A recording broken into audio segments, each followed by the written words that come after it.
What's up, YouTube Nation? So as promised in my last video, I am going to start my YouTube series of what's in the tank.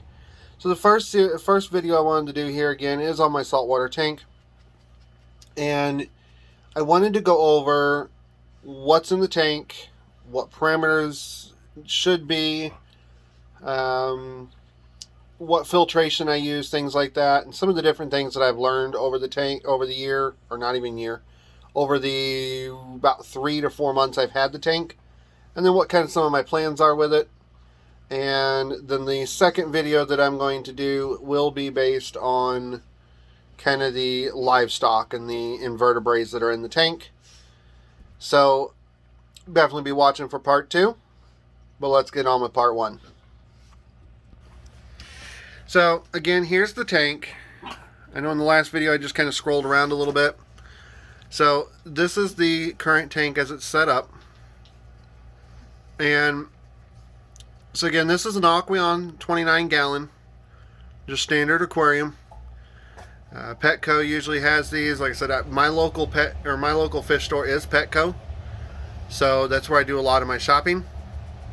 And they do these at on a $1 per gallon sale. I know PetSmart does a $1 per gallon sale. A lot of the online suppliers, they will do $1 per gallon sales every so often as well. So definitely be watching for those. 29s aren't that expensive. These are like 50-60 bucks on regular price, so they're not too bad. So again, this is a 29 gallon Aqueon tank, black rim, standard glass. I have painted 2 sides of the tank black, so the back is solid black and the left hand side here is solid black. What I use for that, I just use I believe it's called Apple Barrel Craft Paint or something like that, and I just take a sponge brush, paint it on, let it dry, do a second coat.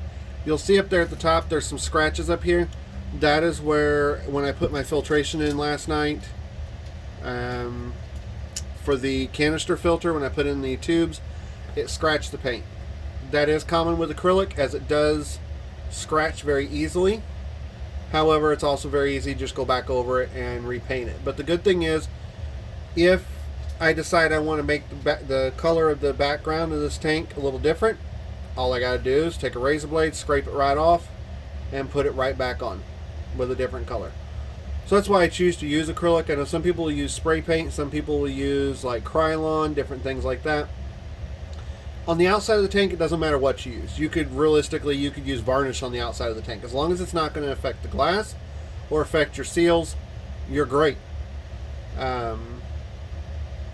But I like the acrylic paint because I've got tanks, and as I do this series, you'll see I've got tanks that are white, I've got tanks that are black, I've got tanks that are blue, and then I've got one tank that has a pre-made background on it. And I'll show you why I don't really like those when I get to that tank. That probably will be my 3rd or 4th tank that I go on. So be watching for that one. That's my parrot tank. So wanted to go over a bit of the filtration that I have in here. So as you can see over here on the left hand side, pardon the towel there, that's I have a designated towel. That is my hand drying towel. So when I'm messing with my tanks, that is my go-to towel. That's what I use to dry my hands. That's what I use to dry up water. That way I'm not getting it contaminated with anything else. I'm not going through, you know, drying my hands after using dish soap, things like that, because you don't want that stuff in the tank. So I do have, that's a Fluval 100, and it is a gravity fed canister filter. Now typically that does need to be below the tank. However, as you can see, I'm using an old dresser. That does not work. So eventually I do plan on getting a stand. As you can see my dragnet going across the screen there, they're showing off for me. I do plan on building a custom stand. At some point I do actually plan on upgrading this to a 55, but because of the problems I've had with the tank, I want to let this thing stabilize and get a good cleanup crew built and Then I will move into a 75, and what I will do is I'll actually build the 75, which I will do a full series on.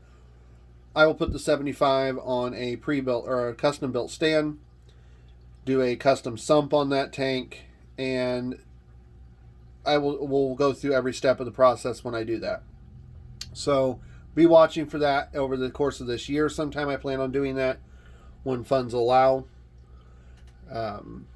This tank, I do have the Fluval 107. That is rated for 10 to 30 gallons. It runs at, I believe it's 128 gallons per hour. So it's a good mix for the saltwater tank. You want to try to, any tank, you definitely want to do a four times per hour turnover of your tank. So if you have a 30-gallon tank, you want to try to run that at about 180 every hour.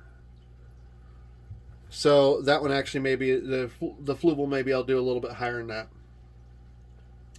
I will have to look at that and be watching. I will put that in the description below, as well as all the stuff you see in here. I will put links to in the descriptions below. The Fluval I did pick up at Petco. About 109 right now is what they're running those, so it's not too terrible expensive. And it does everything a sump will do.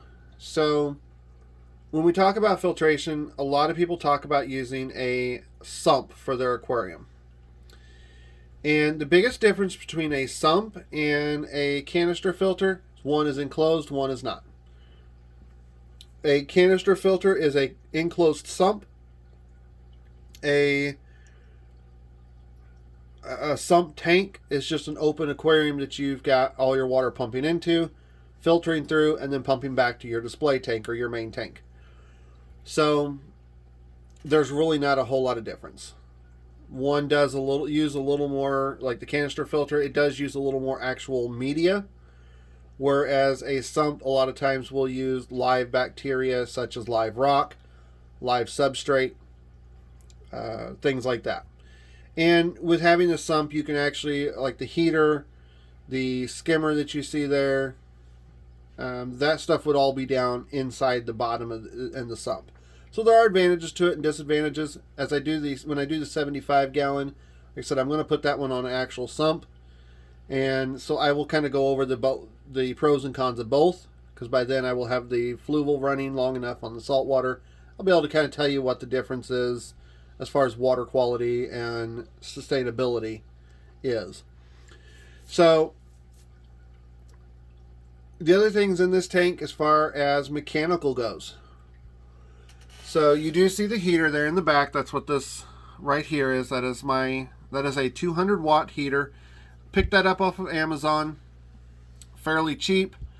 I've got it currently setting at around the 79 range. I'm actually going to turn that down just a little bit. I've been trying to get that kind of stabilized. I think at the top it says 76 right now, but according to my thermometer, I'm running at about 79. So I do want to run that down just a little bit.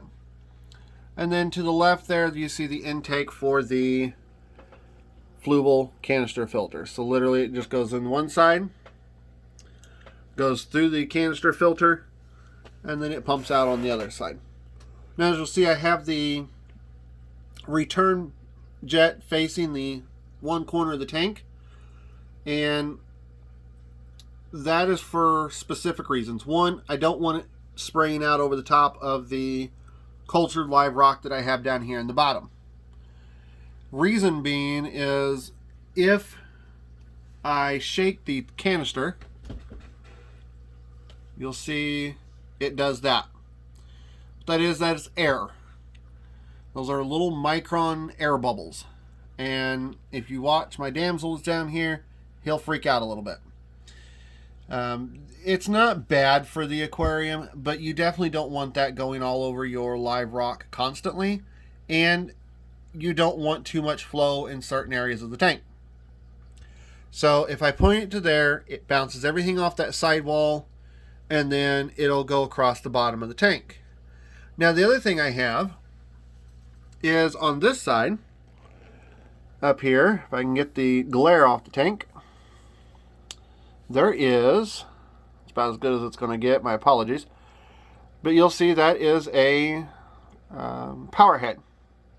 And I've actually got 2 more coming in. I'm going to be adding those to the tank here soon. But the Powerhead is essentially just a water circulator. So with the old filtration I had 2 hang-on-back canister filters, or 2 hang-on-back regular filters that they did okay, but you're limited to what media you can put in them. So I also had problems with circulation. So when you feed the fish, so let me get some food out here. When you feed the fish, what happens is your food, if you don't have enough circulation, what they don't eat right away, it just sinks to the bottom. And some fish will eat that later, but if you put too much food in, well, guess what? That food just sinks to the bottom, and it'll sit there and rot and decay. And if it doesn't get eaten, it causes your ammonia to spike, causes your nitrates to spike, things like that. So with the Powerhead on there, watch what happens when I feed the fish now. So as you can see, the water, it does go across the top, but as it starts to sink, the Powerhead picks it up and will kind of push it around. Now I dropped that right in front of, almost right behind the aquarium, or right behind the Powerhead, so it didn't catch all the stream, but as you see, it moves around. So, and if we zoom in over here, which you'll probably get to see my dragnet showing off over here, you can see, like if you look here at the base of that rock, you see how the gravel or the sand is moving there? That's actually something you want. You want the sand to move. Now you don't want a sandstorm because that's dangerous to the fish, and it's obviously not going to be good. But you don't want everything to just sit still. So you do want movement in the tank. Now you can also see with my coral here, it does move around, and that is because of the water flow. And again, that mimics their natural stream. So that's the other reason why I have everything streaming to that one direction.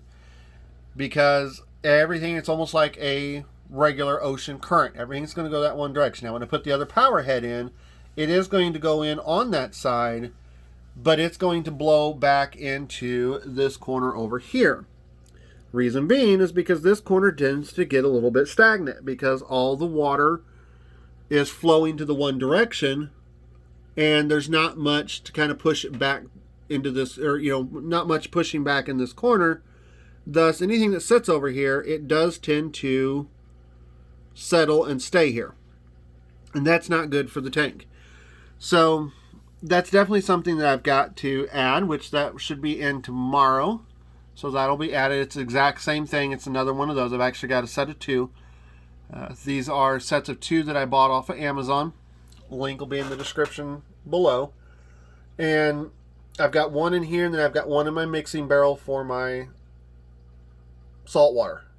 And be watching for the RODI video on that, as I'm going to kind of describe how I've got that set up, how I use it, and how easy it is to mix your own saltwater. So the other thing that's in the back there, as you can see, there is a protein skimmer right here. Currently that is not running, and I'll show you why. As we move to the top of the tank here, again, the lid is pretty dirty here. I need to get it cleaned off. That is all saltwater. It's what we call saltwater creep. Saltwater evaporates. The salt does not go anywhere. As you can see, it's actually all over the back of the tank over here. And if I look at this sign, it is actually starting to get thick with salt creep on here. And so, which that's about a year old up there on the wall, so I do actually need to take it off anyways. It's a happy birthday sign from last year.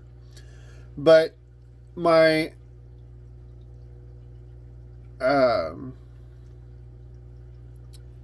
my protein skimmer sits right here, and if I move the lid to make sure my snail is not over here, you can see the opening there. It actually has this dirt cup that sits right here. And when it runs, what it does is it uses a kind of a circular motion, and it pushes air through the water and creates a foam. And when the foam goes up in the funnel, it comes out of there and goes up into this little funnel. And yes, it is quite dirty, but you actually want it to stay that way. But as it goes up in there, if I can get the top off here one-handed, it goes up through that funnel, and that raises any food particles, any airborne waste, things of that nature, oils, stuff like that that's in the water. It will naturally pull those up, and as you saw, it was kind of yellowish looking. That is actually the dried on stuff. You don't want to clean it off.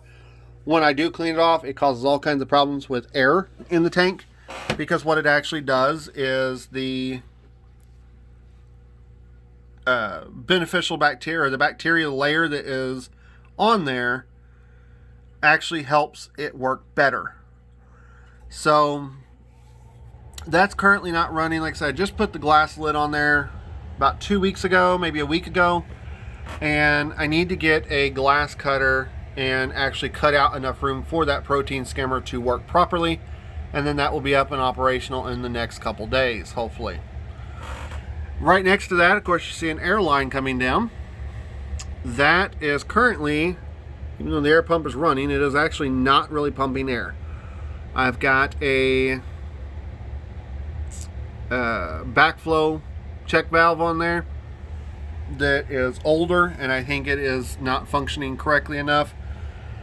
The rubber gasket that's in there that keeps it from allowing water to go back to the pump in case of a power failure, I think is actually stopping the airflow.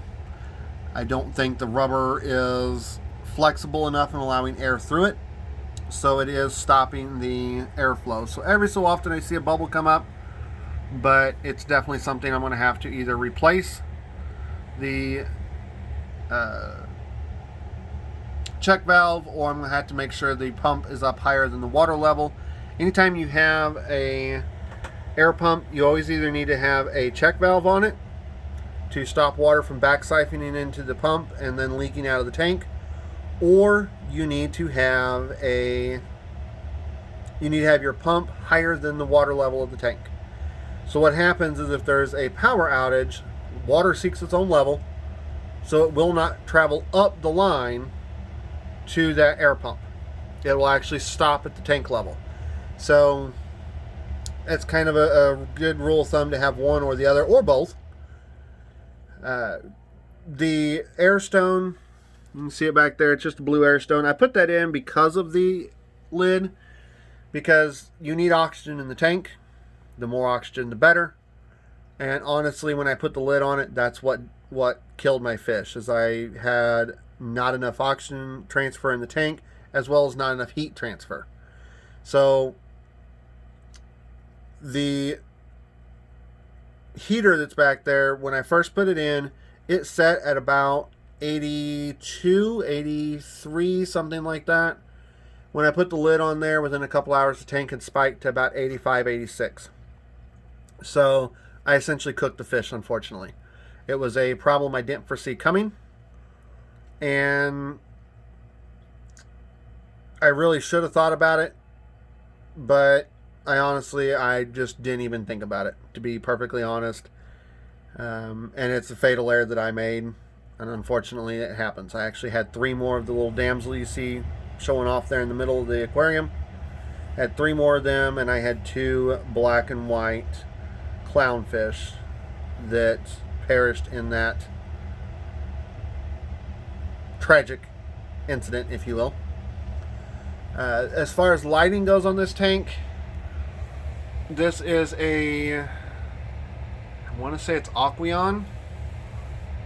Bought it at my local Petco, so I will look and get the link for that and put it in the description below. But it is actually for a freshwater planet aquarium, so it's actually not even for saltwater. But it has a couple different stages here. It has the all on, which is blue and white. Then it has a solid blue, which is what I use in the afternoons. And then of course it has all the way off. So it does do quite well for the lighting on the tank. It's rated for, I believe, up to 29 gallons. I definitely wouldn't put it in anything higher than that. If I did it on my, used it on my 55, I would have to get a second or third one to be able to make sure you had enough light. Now in the coming weeks, I plan on buying a Arag-Alive 24/7 day-night light, and those things are actually pretty cool. Can't wait to get that in and be able to do a video on that and show how it works. But basically what it does is it mimics a full 24-hour cycle. So it gives the moonlight, gives sunrise, gives sunset, and bright day sun, you know, midday sun, and then of course afternoon it's a little bit dimmer. So it gives you a full 24-hour life cycle for the light. That's going to do wonders for this aquarium. So I can't wait for that to come in, or for me to be able to actually purchase those. Those are like almost $200 by themselves, $178 I think for this tank. So they're quite expensive compared to some of the other stuff. Like I said, the Fluval filter, $109. The heater, I think I paid $36. That's just a standard heater, not anything special for saltwater. Same thing with Fluval. The Fluval 107 canister, I've actually got the same exact canister on one of my saltwater, or on one of my freshwater tanks. Been running it for months in that tank. And I've actually run that since about March of last year. I've cleaned it twice. It's due for a good cleaning again, which I will do a full video on that whenever I go to do that. But once the tank is established, those things will run non-stop. And you generally don't have to clean them. They kind of self-maintain. So often it's a good idea to open them up and clean out some of the excess algae and rinse your filters and things like you would normally. And about every 6 months to a year, you do have to change your filter media, which the freshwater tank is about due for on that one. So, and again, I'll do a video on that. They've actually changed the internal media that's on those just a little bit since I got that one. So I will be updating some of the media on that freshwater tank to better suit the current needs. Other than that, as far as mechanical side, there's not much else you have in here. As always, thank you for watching the channel. Make sure you hit that like and subscribe button for future updates and for future informative how-to videos on this tank, or on the aquarium hobby in general. And until then, good night, God bless, thank you for watching.